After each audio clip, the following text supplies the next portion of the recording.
Productivity of labour कहाँ से आती है? लेबर ही प्रोड्यूस करता है।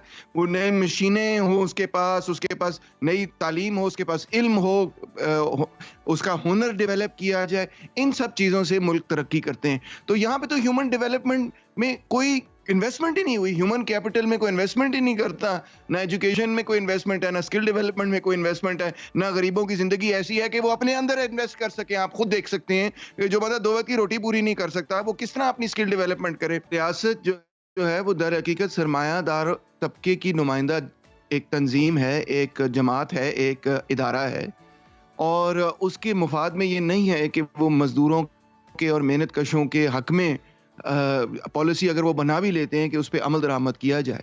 सही। वो तो सरमायादारों का अपना बनाया हुआ इदारा है, उसके मुफाद में ये है कि वो सरमायादारों की तरफदारी करे। हमारे साथ मौजूद हैं मजदूर किसान पार्टी के सेक्रेटरी जनरल और समाजी कारकुन तैमूर रहमान साहब। तैमूर साहब, बहुत शुक्रिया आपके वक्त का। सर, आज दुनिया भर में मजदूरों का आलमी दिन मनाया जा रहा है, पाकिस्तान में भी आम तातील है, मगर इस दिन में भी अपने हकूक से बेखबर मजदूर बेचारे मेहनत मुशक्कत में मसरूफ नजर आते हैं। तो इस छुट्टी का मजदूरों को कोई फ़ायदा होता है? अक़वामी दिन है जो कि 19वीं सदी से चल रहा है, 1886 से चल रहा है, और इसका पाकिस्तान के अंदर अगर चंद लोगों को नहीं मालूम या बहुत से लोगों को भी नहीं मालूम, तो इसका ये मतलब नहीं है कि बैनुल अक़वामी तौर पे लोगों को इसका मालूम नहीं, बल्कि ये सिग्निफाई करता है कि हमारी जो दुनिया है, इसको चलाने में, इसको बनाने में मेहनत कश तबके का कितना अहम किरदार है। अगर पाकिस्तान में इसका शऊर नहीं, तो इसका सिर्फ और सिर्फ जवाब ये हो सकता है कि शऊर पैदा किया जाए, ना कि ये जवाब होना चाहिए कि जी इस छुट्टी के दिन का क्या फ़ायदा। जो छुट्टी के दिन का मकसद है वो लोगों को बताने की ज़रूरत है, और मकसद यही है कि मेहनत कश तबके की जो कंट्रीब्यूशन है हमारे समाज में, हमारी सोसाइटी को बनाने में, उसको हम अप्रिशिएट करें और मेहनत कश की आवाज़ को सुनें। ये इसका मकसद है। बिल्कुल दुरुस्त कहा आपने तैमूर साहब। लेकिन पाकिस्तान में इस वक्त बदतरीन महंगाई से मजदूरों के हालात हम देख रहे हैं इंतहाई तशवीशनाक है। इसका जिम्मेदार कौन है? सबसे पहले तो सरमायादारी निज़ाम बज़ाते खुद एक इस्तेसाली निज़ाम है। जिस मुल्क के अंदर भी इस निज़ाम को बगैर किसी रोकथाम के लागू किया गया है, वहाँ पे मज़दूरों के हालात ज़िंदगी इसी किस्म के रहें। चाहे आप इंग्लैंड को देख लें या अमेरिका को देख लें, जब तक के वेलफेयर स्टेट्स नहीं वहाँ पे कायम हुए, तो वहाँ की वर्किंग क्लास की सूरत हाल भी यही थी। बिलखसूस पाकिस्तान के अंदर जो इंटरनेशनल मॉनेटरी फंड के साथ मुआहदे किए गए हैं, उसके नतीजे में पाकिस्तान के माशी हालात, मजदूर तबके, मेहनत कश लोगों के माशी हालात तबाह बर्बाद हुए हैं। उसकी वजह बुनियादी तौर पे सब जानते हैं, कोई छुपी हुई वजह है नहीं कि यहाँ पे बहुत बड़े लेवल पर हमने कर्जे हासिल किए, और कर्ज़ों की शराइत यही थी कि टैक्सेस बढ़ाए जाएंगे, कर्ज़ों की शराइत यही थी कि वो सब्सिडीज़ वगैरह ख़त्म की जाएंगी, और उसका नतीजा यही होना था जो हमारे सामने हुआ कि महंगाई बढ़ गई, और महंगाई बढ़ने के नतीजे में आपने देखा कि मजदूर तबके के हालात ज़िंदगी इंतहाई तशवीशनाक हो गए।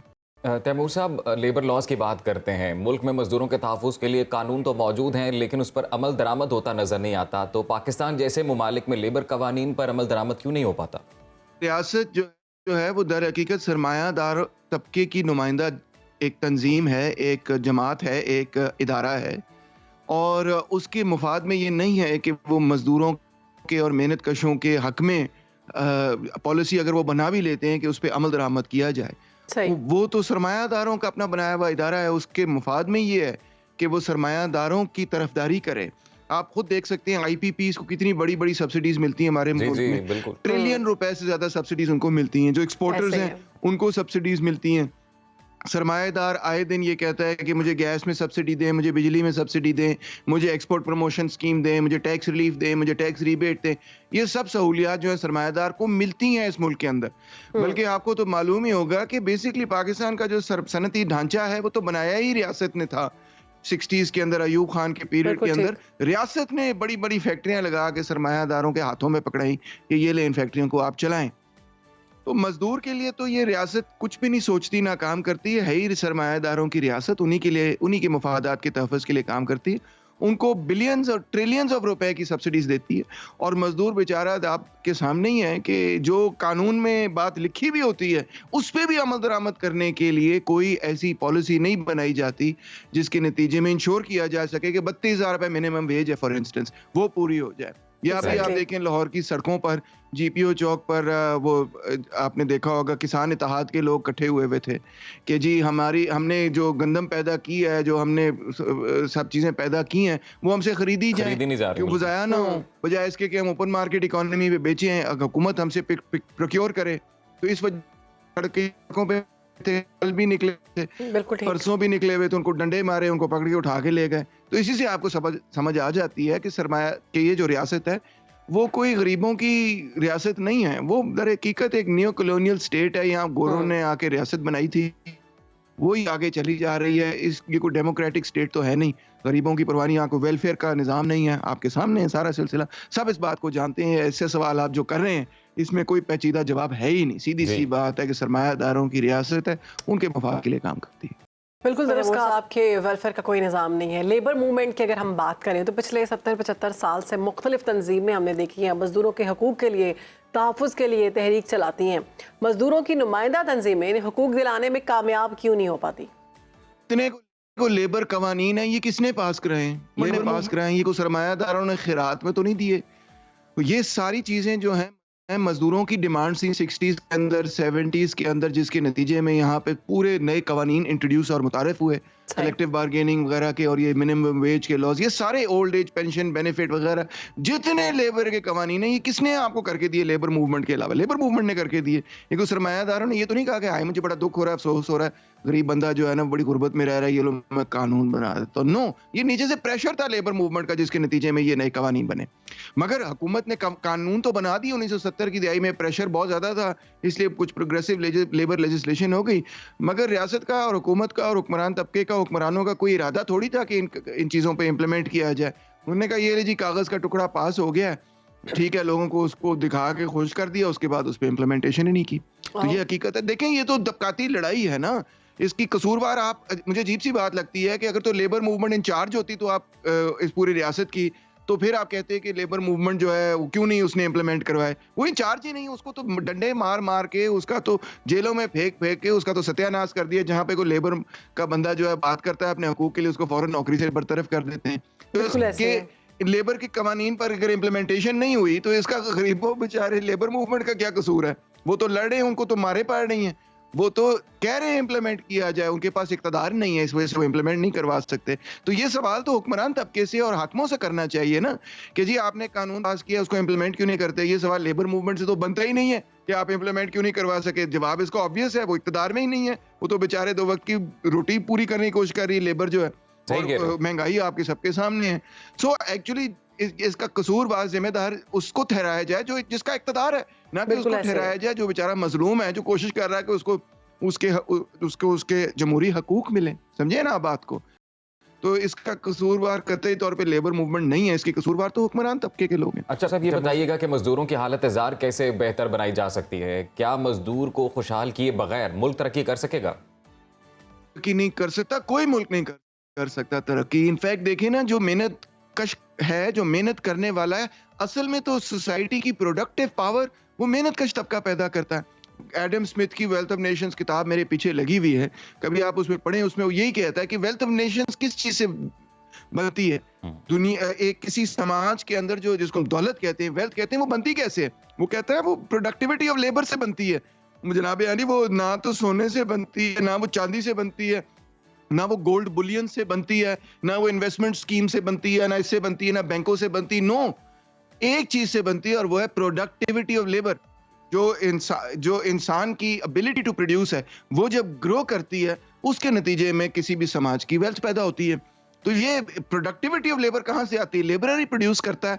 वो नई मशीनें हो उसके पास नई तालीम हो, उसके पास इल्म हो, उसका हुनर डेवलप किया जाए, इन सब चीज़ों से मुल्क तरक्की करते हैं। तो यहाँ पे तो ह्यूमन डेवलपमेंट में कोई इन्वेस्टमेंट ही नहीं हुई, ह्यूमन कैपिटल में कोई इन्वेस्टमेंट ही नहीं करता, ना एजुकेशन में कोई इन्वेस्टमेंट है, ना स्किल डेवलपमेंट में कोई इन्वेस्टमेंट है, ना गरीबों की जिंदगी ऐसी है कि वो अपने अंदर इन्वेस्ट कर सके। आप खुद देख सकते हैं, जो बंदा 2 वक्त की रोटी पूरी नहीं कर सकता, वो किस तरह अपनी स्किल डेवलपमेंट करे।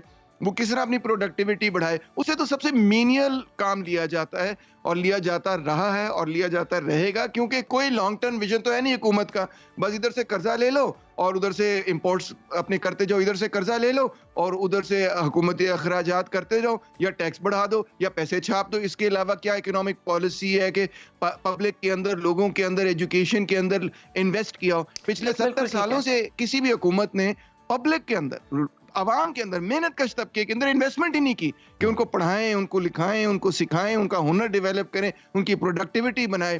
انڈیا دیکھ لیں آپ, ساتھ آپ کا ملک ہے, کہ وہ اتنی بلینز آف ڈالرز انویسٹمنٹ وہاں پہ آتی ہے. وہ کیسے آتی ہے, ادھر کیوں نہیں آتی پاکستان میں؟ اس کی وجہ یہ ہے کہ انہوں نے 50 سے لے کے آگے اپنا پورا ایجوکیشن سسٹم جو ہے ان کا گورنمنٹ چلاتی ہے, اور کانگریس نے پوری پلاننگ کی کہ ہم IIT سینٹرز بنائیں گے, جنہوں نے تھاؤزنڈز آف ایسے لوگوں کو تیار کیا جو کہ اسکلڈ لیبررز ہیں, جو کہ آئی ٹی کے اسکلڈ لیبررز ہیں. پھر ان کے لیے انویسٹمنٹ وہاں پہ آئی کہ بین الاقوامی سرمایہ داروں نے یہ کہا کہ یار انڈیا کے پاس اتنا بڑا پول ہے ٹیلنٹ کا, اسکلڈ لیبر کا, تو ہم اپنی انویسٹمنٹ یہاں لے کے جائیں. چائنا میں اتنا بڑا پول ہے, ٹیلنٹ ہے, ویتنام میں پول ہے, ٹیلنٹ ہے, وہاں پہ انویسٹمنٹ جائے گی جہاں پہ اسکلڈ لیبر آپ کو ملے گا.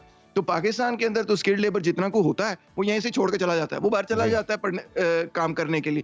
1 ملین بندہ باہر جاتا ہے ہر سال کام کرنے کے لیے. یہاں تو اسکلڈ لیبر جو ہوتا ہے چھوٹا موٹا وہ رہتا ہی نہیں, موسٹلی انسکلڈ لیبر باہر جاتا ہے, کیونکہ یہاں ہم پروڈیوس ہی انسکلڈ لیبر کرتے ہیں. جو چھوٹا موٹا اسکلڈ لیبر خود اپنی محنت سے پیدا ہو جاتا ہے کہ یار میں ایجوکیشن کروں, میں یہ کروں, میں اپنے آپ کو ڈیولپ کروں, جب وہ ڈیولپ ہوتا ہے وہ کہتا ہے ادھر تو روزگار ہی نہیں ملتا, دفعہ کرو ہم باہر جا رہے ہیں, تو وہ باہر چلا جاتا ہے. تو ساتھ ہی ہمارا سرمایہ جو ہے وہ بھی باہر سارا چلا جاتا ہے, کیونکہ پاکستان کا کیپٹلسٹ جو ہے وہ تو یہاں انویسٹ ہی نہیں کرتا. وہ تو جیسے ہی یہاں سے پیسے بنتے ہیں وہ اٹھا کے دبئی کے اندر کوئی یا پورچگل کے اندر یا کہیں اور جا کے ریل اسٹیٹ خرید لیتا ہے, گل ختم ہو گئی. وہ تھوڑی یہاں پہ کوئی میسو ادارے بناتا ہے کہ یار میں یہاں پہ ٹیکنیکل پالی ٹیکنکس بناؤں گا اور یہ کروں گا اور وہ کروں گا, اور حکومت اس میں انویسٹ کرے اور ہم پروڈکٹیوٹی بڑھائیں اور انفراسٹرکچر ٹھیک کریں. انفراسٹرکچر ٹھیک کرنے کی باری آتی ہے تو ہم چین کو کہتے ہیں پلیز آ کے ہمارا انفراسٹرکچر بنا جائیں. تو ہمارا اپنا حکمران طبقہ جو ہے وہ تو پاکستان کو اسی مقصد کے لیے استعمال کرتا ہے کہ کھاؤ پیو اور موج کرو, مگر لانگ ٹرم انویسٹمنٹ جو ہے نا یہاں پہ حکمران طبقہ کرنے کے لیے تیار ہی نہیں. وہ کہتے ہیں اتنی پولیٹیکل انسٹیبلٹی, پھر ایکسٹریمزم, پھر حکومت ہر دفعہ چینج ہو جاتی ہے, پھر ہم قانون بناتے ہیں, نئی حکومت آتی ہے, نیا قانون بن جاتا ہے. چھوڑو اس سارے سلسلے کو, انویسٹ نہیں کرنا یہاں. یہ بالکل بہت اہم نقطے ہیں جن پر آپ نے آواز اٹھائی ہے. سب سے پہلے تو اسکل لیبر ہی نہیں ہے, دوسرا ہیومن ڈیولپمنٹ پر آج تک ہمارے ملک میں کچھ کیا ہی نہیں گیا. ابھی بھی اس بات پر سوچنا چاہیے, کچھ کرنا چاہیے. تو آج کے دن کے حوالے سے خصوصاً کیا پیغام دینا چاہیں گے آپ؟ او میری دنیا کے غریبوں کو جگا دو, کاہے عمرہ کے در و دیوار ہلا دو, گرماؤ غلاموں کا لہو سوزے یقین سے, کنچک کے فرمایا کو شاہیں سے لڑا دو. سلطانی جمہور کا آتا ہے زمانہ, جو نقش کون تم کو نظر آئے مٹا دو.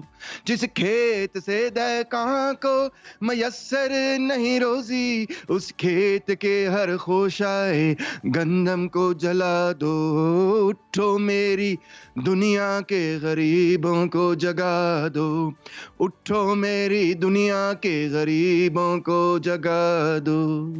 کیا بات ہے. بہت شکریہ تیمور صاحب, آپ نے خصوصی وقت نکالا, سنو پاکستان کو وقت دیا.